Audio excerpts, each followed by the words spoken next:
reading. You know what I mean? Just I was an avid reader. Like I was always trying to escape, like improve my situation and figure out what my path was gonna be. And as a result, like I picked up Rich Dad Poor Dad early on. You know what I mean? Just different. Larry DeNoia in high school. I was doing a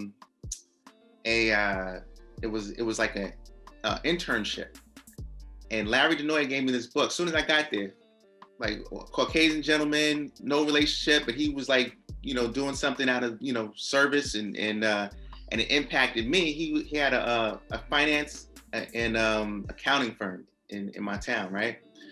And he gave me a book called Seven Habits of Highly Effective People, by Stephen Covey, right? I believe Stephen Covey was the author.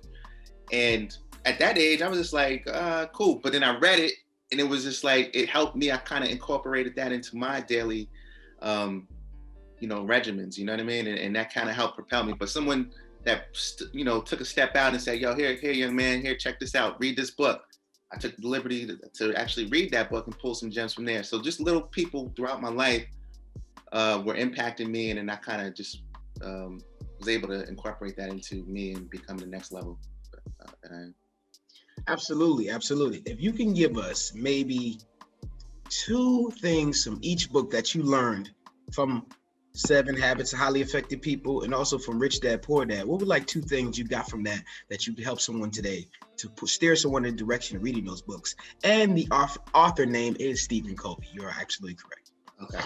Yeah. So I'm gonna go back to, I'm gonna list a couple books. All right. I like The Alchemist by Paulo Coelho. I hope I said his name correctly, but The Alchemist was a dope read, and it helps find your North Star, you understand what you wanted out of life, and it's just like, it helps you. It tells a story of how individual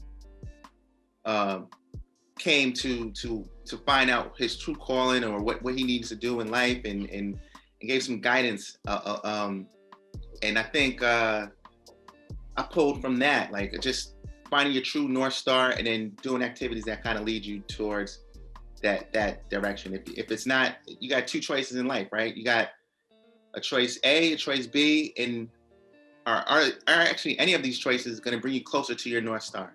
Are they going to bring you further away or closer to your goal, right?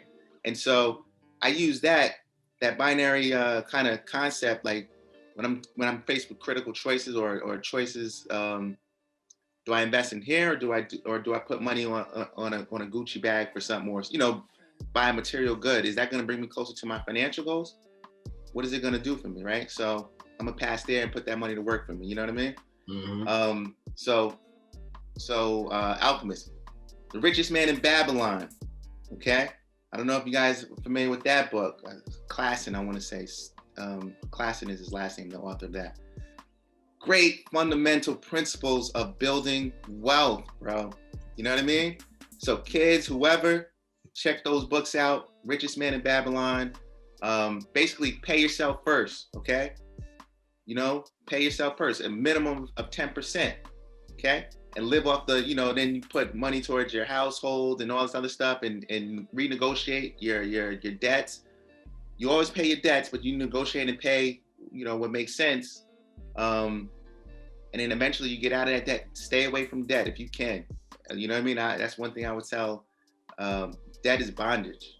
You know what I mean? So get rid of that debt.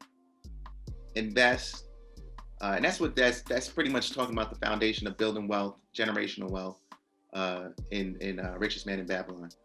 Rich Dad Poor Dad, similar concept, just like, he had a rich dad and he had a poor dad, and it talks about the contrast between the two. Like the poor dad had a job, and just the job was his source of income, and that's all he really relied upon. Whereas rich dad had multiple streams of income. You know what I mean? And he bought appreciating assets. So when I say appreciating assets, you're buying things that are going to appreciate. A car depreciates as soon as you drive it off the lot. Right. You understand?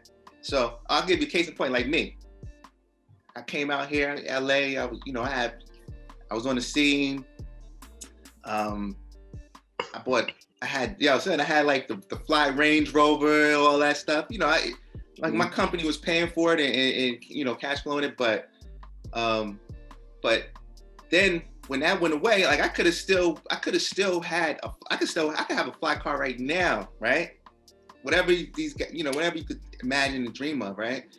But I know, my car is 10 years old, a hybrid, and that's like my badge of honor, son. You know what I mean? I love that shit. I love that, and because I know, and actually I read another book, like I read about Warren Buffett's his lifestyle, and you know, a gem from him. He was like, yo, he could buy any car he wants to, but he chooses to not.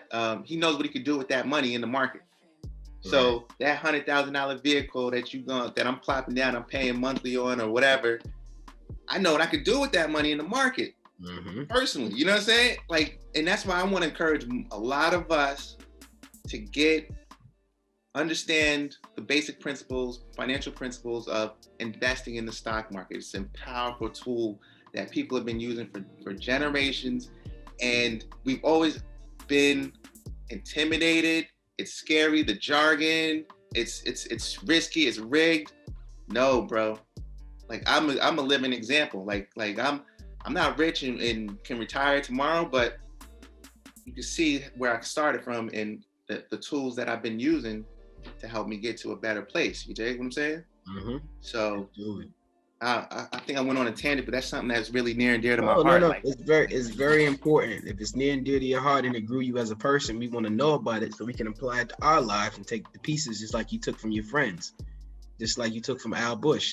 And the name of the author for the King of Babylon is George Clason. Clason.